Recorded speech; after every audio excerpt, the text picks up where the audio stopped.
పూరా local. Hi, good evening ma'am. Good evening అండి. మీ పేరు? నా పేరు జాన్ వెస్లీ అండి.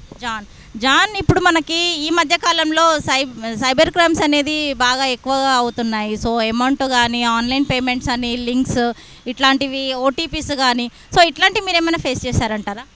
అంటే నేను డైరెక్ట్గా ఫేస్ చేయలేదు, బట్ మా ఫ్యామిలీ మెంబర్లో ఒకరు, నాకు మా ఇంట్లో వాళ్ళే అనుకోండి. సో మేము తిరుపతిలో ఉంటాము. అండ్ ఏంటంటే మా పెద్దమ్మ అవుతారు. సో ఆవిడకి డైరెక్ట్గా బ్యాంక్ నుంచి అమౌంట్, అంటే సమ్ అమౌంట్ ఎఫ్డీస్ చేస్తారు కదా. సో ఎఫ్డీస్ చేసినప్పుడు కొంచెం అమౌంట్ వస్తుంది కదా, మనం ఇంట్రెస్ట్ అట్లాంటివి, అవి వేరే అకౌంట్ వేసి పెడుతూ ఉండేవాళ్ళనమాట. సో అక్కడ ఏంట్రా అంటే తెలియకుండా, అంటే మాకు తెలియదు అనమాట. సో అమౌంట్ కట్ అయిపోయిందని చెప్పి మాకు మెసేజ్ వచ్చింది. సో తీరా ఎలా అని చెక్ చేస్తే అది క్రెడిట్ కార్డ్ స్కామ్ అని తెలిసిందనమాట. సో మేమేం చేసాం, మేము ఏపీలో ఉంటాం. సో అక్కడికి వెళ్ళి సైబర్ సెక్యూరిటీలో అంటే వాళ్ళకి కంప్లైంట్ ఇచ్చాము, అంతా చేసాము. సో అది ఎలా జరిగింది అనేది అయితే మాకు తెలియదు, ఎందుకంటే మాకు లింక్స్ అలాగేం ప్రెస్ చేయలేదని మా పెద్దమ్మ గారు చెప్పారు. బట్ అలా అయితే జరిగింది. బట్ అమౌంట్ రిటర్న్ రావడం అది చాలా స్లో ఉంది అక్కడ. సో అదనమాట. కార్డ్ ద్వారా మీకు అమౌంట్ అనేది మీరు జీరో అయింది అంటున్నారు. ఎంత అమౌంట్ పోయిందండి? నియర్ టు 85,000 పోయిందండి. 85,000. సో మీరు పబ్లిక్ ఏం సజెషన్ ఇద్దాం అనుకుంటున్నారు? సజెషన్స్ అంటే మెజారిటీ మనం ఫోన్స్ యూజ్ చేసే వాళ్ళైతే లింక్స్ అంటే ఏ పడితే అవి లేకుండా, అంటే రిస్ట్రిక్షన్స్ కొని పెట్టుకొని, అంటే సైట్ రిస్ట్రిక్షన్స్ కానీ అలాంటివి అవి చూసుకోవడము. నెక్స్ట్ ఇంకా మన కార్డ్ డీటెయిల్స్ అలాంటివి ఎక్కడ షేర్ చేయకుండా ఉండడం. అంటే కొన్ని ఫేక్ కాల్స్ ఎలానో వస్తూ ఉంటాయి. నాకే చాలాసార్లు వచ్చాయండి. లైక్ అంటే తెలుస్తుంది కదా మనం. ఏ కాల్స్ వచ్చినాయి మీకు? ఇప్పుడు నాది ముందు ఎయిర్సెల్ సిమ్ ఉండేదండి చాలా ఇయర్స్ బ్యాక్. సో ఏంట్రా అంటే ఆ నెంబర్ పోర్ట్ పెట్టుకున్నాను. సో ఆ నెంబర్కి ఒకసారి కాల్ వచ్చింది. ఆ నెంబర్కి ఎవరు చేయరు. సో వాళ్ళకి ఫోన్ చేసి లైక్ ఎస్బీఐ మెయిన్ బ్రాంచ్ నుంచి చేసాము, మీకు కేవైసీ చేయాలని చెప్పి అలాగా ఫోన్ చేసి చెప్పారనమాట. నేనేం చేశాను, నాకు డౌట్ వచ్చింది, ఎందుకంటే ముంబై స్లాంగ్ అంటే నార్త్ ఇండియన్ స్లాంగ్ వచ్చింది. సో దాన్ని బట్టి నేను అడిగాను, లేదండి మాకు బ్రాంచ్ మా ఇంటి పక్కనే, అంటే పక్కన బ్రాంచే, సో నేను డైరెక్ట్ వెళ్ళి బ్రాంచ్లో చేసుకుంటానంటే అతను లేదు సార్ మేము ఇప్పుడు చేసేస్తాము అని చెప్పారు. సో నేనేం చేశాను, అందుకు లేదు సార్ నేను చేసుకుంటాను బ్రాంచ్లోనే అని చెప్తాను. అతను వినిపించుకోలేదన్నమాట. సో అతను ఫోర్స్ చేస్తున్నాడు. నేను అనుకొని లేదు నేను ఖచ్చితంగా చేస్తాను, మా బ్రాంచ్ పక్కనే కరకంబాడి బ్రాంచ్ అని అడిగి, నెక్స్ట్ మీ బ్రాంచ్ ఎక్కడ, హెడ్ క్వార్టర్స్ అన్న. అతను ఏమన్నాడు, మాది హైదరాబాద్లో అని చెప్పాడు. సో నేనేం చేశాను, అతని నెంబర్ ఉంటుంది కదా, నెంబర్ ట్రేస్ అవుట్ చేశా, అంటే ఎక్కడి నుంచి అని చెప్పి. అది చూస్తే ముంబై అక్కడి నుంచి ఉందన్నమాట. సో అలాగా అదొక్కసారి నేను అంటే చూసింది. అలాంటిది ఫోన్ కాల్ నుంచి మీరు ఫేస్ అక్కడ కేవైసీ చెప్పుంటే, కేవైసీ సీసీ నెంబర్స్ చెప్పుంటే అయిపోయేది అన్నమాట. మీకు కూడా అమౌంట్ అనేది లాస్ అయిపోయేట్టు. సో మరి ఈ విధంగా మీరు ఏమంటారు, పబ్లిక్ వచ్చేసి ఓటీపీస్ కానీ, లింక్స్ కానీ ఇలాంటివి ఏవి షేర్ చేయొద్దని? అంటే జనరల్ అవేర్నెస్ అనేది తెచ్చుకోవాలంటే ఇప్పుడు మనం ఉండేది జనరేషన్ కూడా కొత్త జనరేషన్ కదా. సో చిన్నోళ్ళు పెద్దోళ్ళని లేకుండా అందరికి కొంచెం అవేర్నెస్ ఉంటే బెటర్ అన్నది నా అభిప్రాయం. హాయ్ అండి. హలో. హాయ్ మేడం, నమస్తే. నమస్తే అండి. మీ పేరు? రామకృష్ణ గారు, ఇప్పుడు మనకి సైబర్ నేరగాలు అనేది చాలా ఎక్కువగా అయిపోతుంది. సో ఈ మధ్యకాలంలో చాలామంది లాస్ ఆఫ్ పేమెంట్ కూడా అసలు, సో లింక్స్ కానీ, ఓటీపీస్ కానీ ఇట్లాంటి చాలా ఏమంటారు ఇలా పడుతున్నారు. సో మీరు ఇట్లాంటి ఏమన్నా ఎదుర్కొన్నారా?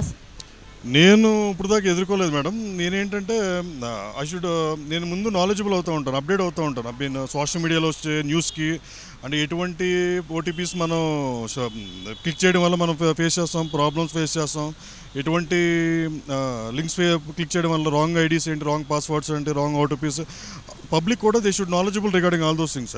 దే షుడ్ అక్నాలెడ్జ్, న్యూస్లో కానీ, సోషల్ మీడియాలో కానీ, వాట్సాప్లో కానీ, యూట్యూబ్లో కానీ, ఇన్స్టాగ్రామ్లో ఎప్పటికప్పుడు క్రైమ్స్ గురించి అప్డేట్ ఇస్తూనే ఉంటారు. వాటి గురించి మనం ఎప్పటికప్పుడు అప్డేట్ అవుతూ ఉంటే మనకి సఫిషియెంట్ నాలెడ్జ్ అనేది వస్తూ ఉంటుంది. సో మనం ఏంటంటే మోసపోకుండా ఉంటాం ఈజీగా. అవునండి. కాకపోతే ఇప్పుడు చదువుకున్న వాళ్ళు కాబట్టి మనం అప్డేట్స్ అనేది మనకు తెలుస్తూ ఉంటుంది. సో కొంతమంది అంటే పెద్దవాళ్ళు కానీ, చిన్నపిల్లల కంటే ఇట్లాంటి ఏమీ తెలియదు కదా సార్. సో మరి వాళ్ళకి ఎలా మనం చెప్పవలసిందని అంటారు? వాళ్ళకి ఏంటంటే ఇప్పుడు ఎల్కేజీ నుంచి కూడా స్మార్ట్ ఫోన్స్ చేతిలో పెట్టేస్తున్నారు. వాళ్ళు ఏంటంటే అన్ని పాస్వర్డ్స్ కూడా వాళ్ళకి చెప్పి కూడా ఇచ్చేస్తున్నారు. వాళ్ళు ఏం చేస్తున్నారు అంటే మనం చూస్తున్నాం డైలీ లైఫ్లో చాలామంది చిన్న రైతులు కానీ వాళ్ళు lakhs of rupees, thousands of rupees వాళ్ళు కోల్పోవడం అనేది చాలా సందర్భాల్లో జరిగింది. ఏంటంటే అలాంటి విషయాల్లో కొన్ని మనం తప్పించలేం. మరి వాళ్ళకి ఎలాగో మనకి తెలియనప్పుడు వీళ్ళు జాగ్రత్తగా ఉండాలి, ఇచ్చేవాళ్ళు కూడా జాగ్రత్తగా ఉండాలి. కాబట్టి ఏంటంటే కొన్ని they should know regarding all those things, what are there upcoming, ఏం జరుగుతుంది అనేది వాళ్ళు తెలుసుకోవాలి ముందు. చిన్నపిల్లలకి ఫోన్ ఇవ్వడం వల్ల ఎలాంటి ప్రాబ్లమ్స్ ఫేస్ చేస్తారనేది వాళ్ళు తెలుసుకుంటే మంచిది. వాళ్ళకి ఏంటంటే వాళ్ళకి అర్థం అవ్వదు, వాళ్ళ ఇష్టం వచ్చినట్టు గేమ్స్ అనో ఏదైనా రకరకాలుగా. ఇప్పుడు ఎల్కేజీ నుంచి కూడా స్మార్ట్ ఫోన్స్, మేము ఇప్పుడు పీజీలోకి వస్తే కానీ మాకు స్మార్ట్ ఫోన్స్ లేదు. ఏంటంటే ఇప్పుడు వీళ్ళకి ఎల్కేజీ నుంచి కూడా స్మార్ట్ ఫోన్స్ వచ్చేస్తున్నాయి. కాబట్టి అలా జరుగుతూ ఉంటాయి. మరి వాళ్ళు తెలియదు కాబట్టి. సో మీరు పబ్లిక్కి మీరు చెప్పాల్సిన సజెషన్ ఏంటండి, మీరేం చెప్పాలనుకుంటున్నారు? పబ్లిక్కి నేను చెప్పేది ఏంటంటే యూట్యూబ్లో కానీ సోషల్ మీడియా కానీ ఎప్పటికప్పుడు ఏంటంటే మనం అప్డేట్ అవుతూ ఉండాలి. ఆ ఓటీపీస్, ఎలాంటి ఓటీపీస్ మనం క్లిక్ చేయడం వల్ల మనకి మనీ లూజ్ అవ్వడం జరుగుతుందో, ఏటీఎమ్స్ ద్వారా కానీ బ్యాంక్ ఐడీస్ కానీ వాళ్ళు ఇప్పటికప్పుడు అప్డేట్ ఇస్తూనే ఉంటారు. మొబైల్ ఫోన్లో టెక్స్ట్ మెసేజ్ ద్వారా వస్తూ ఉంటుంది. యూట్యూబ్లో వాళ్ళు ఏ రూపాయనైనా కన్సర్న్ కంపెనీస్, కన్సర్న్ ఆర్గనైజేషన్స్ ఎప్పుడు కూడా వాళ్ళు అప్డేట్ ఇస్తూ ఉంటారు. అవి మనం అప్డేట్ అవుతూ ఉండు అనవసరమైన విషయాల్లోకి, ఓటీపీస్లోకి, అనవసరమైన పాస్వర్డ్స్ మనం క్లిక్ చేయకుండా ఉంటే అనవసరం తలకాయ పోట్లు రావు. ముందు ఫోన్ ఎంతవరకు వాడుతూ ఉంటే ముందు సగం దరిద్రాలు పక్క పోతూ ఉంటాయి. అనవసరం వాటిలోకి వెళ్తూ ఉంటే ఇప్పుడు మెయిన్ ఏంటంటే లేడీస్కి గర్ల్స్కి ఎక్కువ అట్రాక్ట్ అవుతూ ఉంటారు ఎవరైనా సరే. వాళ్ళు ఒక్కోసారి టెలికాలర్స్ ద్వారా కూడా చేయొచ్చు. వేరే ట్రాప్ చేయడానికి రకరకాల మీడియాస్, రకరకాల ఛానల్స్ ఉన్నాయి, రకరకాల వేస్ ఉన్నాయి. రాంగ్ కాల్స్ అనేది ఈ మధ్య కాలంలో లోన్కి అని, క్రెడిట్ కార్డ్స్ కానీ ఇట్లాంటి కాల్స్ కూడా మరీ ఎక్కువగానే వస్తూ ఉన్నాయి కదా సార్.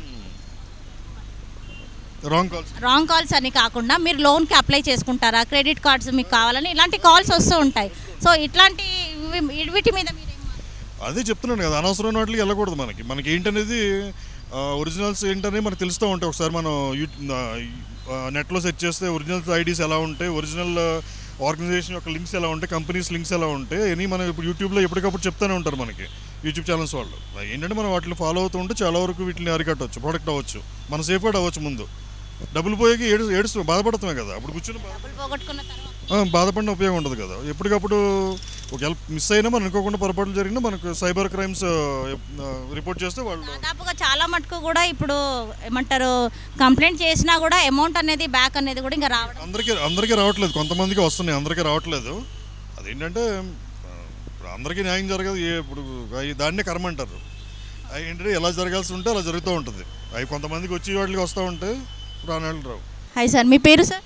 ప్రసాద్ అండి. ప్రసాద్ గారు, ఇప్పుడు మనకి ఈ మధ్య కాలంలో మోసం అనేది అది ఆన్లైన్లో కానీ మనకి చాలా ఏమంటారు ఈ మోసగాళ్ళ నేరాలు ఎక్కువ అయిపోతున్నాయి.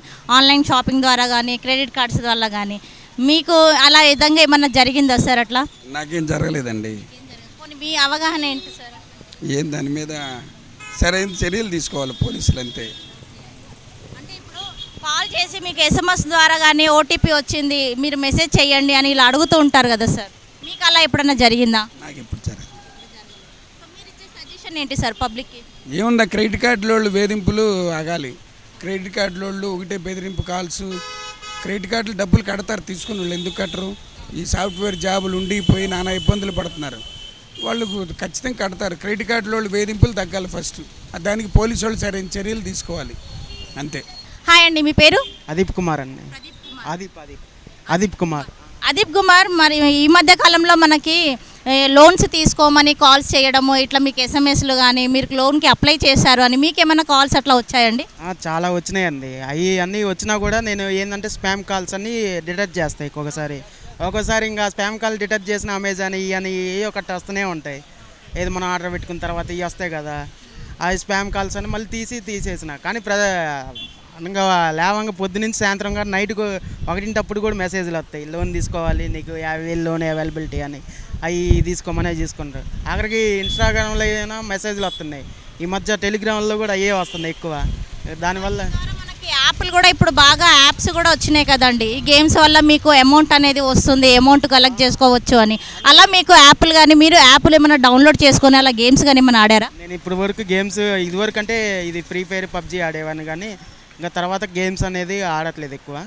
ఏదంటే మనకి లూడో అదిగా అది టైంపాస్కి ఆడతామే, కానీ మిగతాది వేయడం వల్ల వీళ్ళు ఏంటంటే గేమ్స్ ఈ డౌన్లోడ్ చేసుకోమంటారు కదా, రీల్స్ చేసేవాళ్ళు, వాళ్ళు డబ్బుల కోసం ఇలా ఇసిరేస్తాం అవి చేయటం కదా, అవి నమ్మి చాలామంది డౌన్లోడ్ చేస్తారు బెట్టింగ్ యాప్స్ పెట్టి పెట్టి. కానీ అవి వాళ్ళకేం కాదు, డౌన్లోడ్ మీరు అట్లా మీ అమౌంట్ని ఏమన్నా కోలుకున్నారా? మీరు ఏమన్నా మీ అమౌంట్ని పోగొట్టుకున్నారా అట్లా ఆడి? కానీ అంతేం పోగొట్టుకోలేదండి ఇప్పుడు దాకా, పోగొట్టుకున్నా అంతే. ఇలాంటి మెసేజ్లు కానీ లింకులు కానీ లింక్ ఓపెన్ చేయకూడదు. ఇంకోటి ఏంటంటే ఈ మధ్యకాలంలో ఏఐ వచ్చింది. దానివల్ల మనం వీడియో కాల్ ఓపెన్ చేయగానే మన ఫోటో పడంగానే వాళ్ళు ఏం చేస్తారంటే ఇయ్యకట్ట బయట ఫోటోలు కానీ అలా పెట్టి అలా బెదిరించాం, అలా తీసుకొని డబ్బులు లాక్కోవటం అలా చేస్తాం చాలామంది. అట్లా మీ వాళ్ళకి కానీ మీకు ఎవరికన్నా అట్లా జరిగిందని మీరేమన్నా చూసారా? మీకు తెలిసింది అట్లా మీ ఫ్రెండ్స్? జరిగింది. ఇన్స్టాలో పోస్ట్ చేస్తా అని చెప్పిండు, చేసుకోమను అని చెప్పినాం అంతే. తర్వాత ఏం చేయలే. ఇంకా డబ్బులు ప్రెజర్ చేసింది, వారం రోజులు ప్రెజర్ చేసింది, నీ మీద కేసు పెడతాం అలా పెడతాం అంటే పెట్టుకున్నాను వాళ్ళు. ఇంకా తర్వాత ఇంకేం చేయలే వాళ్ళు. ఇంక వారం తర్వాత 4 రోజుల తర్వాత ఆ ఫోన్ అది నంబర్ అనేది బ్లాక్ చేసి వేరే నెంబర్ నుంచి కాల్ చేసినా ఎత్తలా. ఇంకా ఒక 4 రోజులు ఫోన్లు పట్టుకోవాలి, ఇంకా అయిపోయింది. ఇంకా అదంతా అయిపోయింది. మీరేం చెప్పాలనుకుంటున్నారండి? ఏం చెప్పాలంటే ఇంకా ఫోన్లు వాడటమే ఇప్పుడేం ఫోన్లు అవసరానికి వాడాలి కానీ అతికి మించి ఆడకూడదు.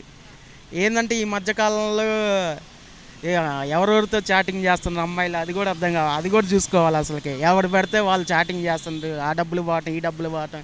హైదరాబాద్కి వచ్చి జాబులు చేసుకొని కోచింగ్ పోతున్నాను, కోచింగ్ ఒక్కరు తీసుకోవట్లా. ఏంది వీధులు అమ్మటే ఎంతమంది అమ్మాయిలు అవ్వాలి కపుల్స్ తిరుగుతుందో అర్థం చేసుకోవాలి. అది పేరెంట్స్కి ఉండాలి ముందల. మెయిన్ ఆఫ్లైన్ కంటే ఆన్లైన్ మాత్రం ఎక్కువగా ఈ జనరేషన్లో మాత్రం మోసాలు అయితే జరుగుతున్నాయి. ఫోన్ని ఇష్టం అంటే వాడుకోవటం ఒక చేసుకోవచ్చు, కానీ మితిమీరించి వాడుకోవటం అంటే చాలా కష్టం అసలుకి. ఇంకా అది ఇంకేదైనా ఇది ఎక్కువ ఏంటంటే సాఫ్ట్వేర్లకు కూడా ఇంత ఇలాంటివే వస్తున్నాయి మోసాలే. వాళ్ళకి శాలరీ చూసి ఐసీఐసీ వాళ్ళు ఈ చూసేసరికి శాలరీ చూసి మెసేజ్లు వస్తున్నాయి, లింక్ ఓపెన్ చేయండి మీకు 50,000 వాళ్ళే మోసపోతున్నారు మాకన్నా ముందర అసలుకి. ఎక్కువ శాతం చూసుకుంటే మనకి ఇది సాఫ్ట్వేర్ సైడ్ నుంచే కనిపిస్తుంది అంటారా? అవునవును, హ్యాకర్స్ వాళ్ళే కదా సాఫ్ట్వేర్ సైడ్ నుంచే కదా. ఓకే అండి, థ్యాంక్ యూ అండి.